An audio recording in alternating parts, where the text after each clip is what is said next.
We are not used to things built out of stone being high technology. It is clear that several different kinds of stone from a variety of sources were used to construct Egyptian monuments.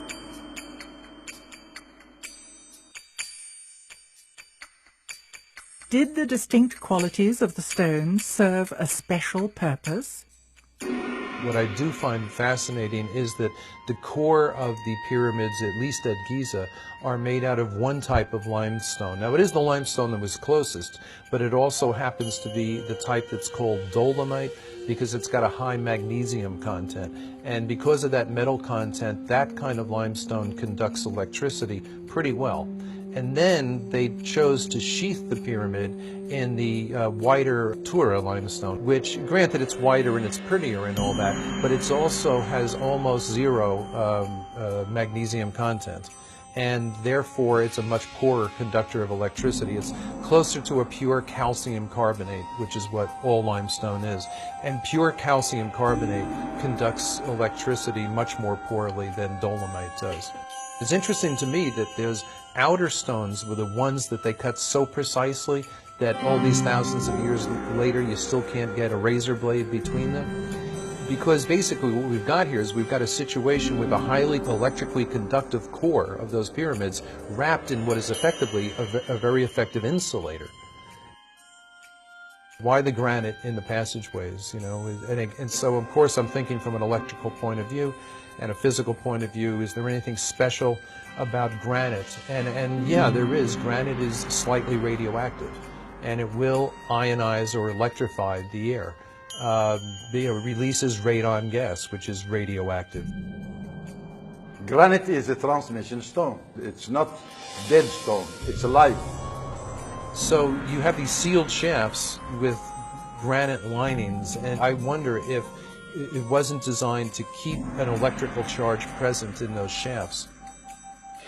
They were built exactly like, if you will, an insulated wire, only more so because you've got all the charge in the ground that's spread across the base, concentrated all the way up into this tiny spot at the top.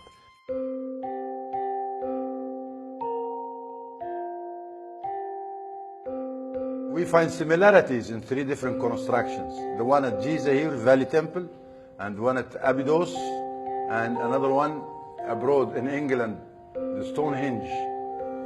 Same material being constructed with, and same way and same technique. But the construction there, it's built in addition to have the water, because it's water bed. It's a huge water bed and it's still working, still producing water.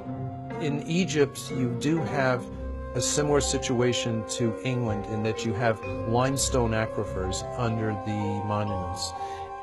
An aquifer is an underground layer of porous, water-bearing rock. Water flows through the aquifers as rainfall, or when rivers and lakes flood, the water drains into them.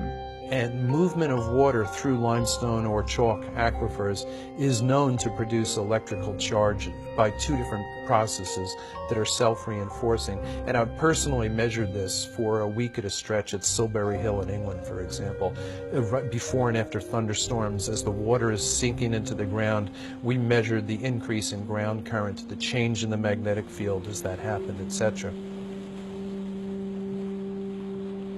And in Egypt, you had the Nile crashing, dropping every year and then flooding again. And that movement of water up and down through the layers of limestone would generate electrical charge. Flowing water generates at least a mild electrical charge, which means it generates an electric current, which means it generates a magnetic field as well. So if you were looking to give an electrical charge, a little boost to, say, a mound or something like that, it makes a lot of sense to have it at a minimum running water. And in fact, at Tiwanaku on the south shore of Lake Titicaca, their biggest monument, the Akapana Pyramid, was terraced in such a way as to have the water come down in waterfalls that alternated outside the pyramid, inside the pyramid. But that kind of falling water generates enough electric charge that one of the common school physics experiments is you can, in your own sink at home, if you can divide the stream of water coming out of your faucet into two separate streams, you can take a little LED indicator light and put it between the streams, and it'll generate enough electricity that maybe every 20 seconds or so the light bulb will come on.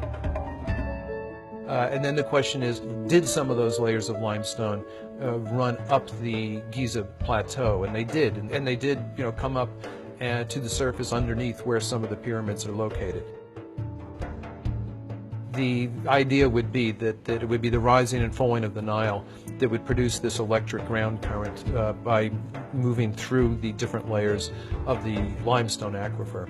And when there was a dip, say, in that supply, maybe that's when the ionized air in the granite shafts and galleries could help keep the process going, if you will. I tend to wonder if the electrified shafts might not have been able to act in a similar fashion to your car battery when you come to a stoplight. Normally, your battery is not being used when you're driving your car. The alternator provides all the juice. But when you stop and that alternator is turning very weakly, that's when you want the battery there to keep everything going so your engine doesn't cut out.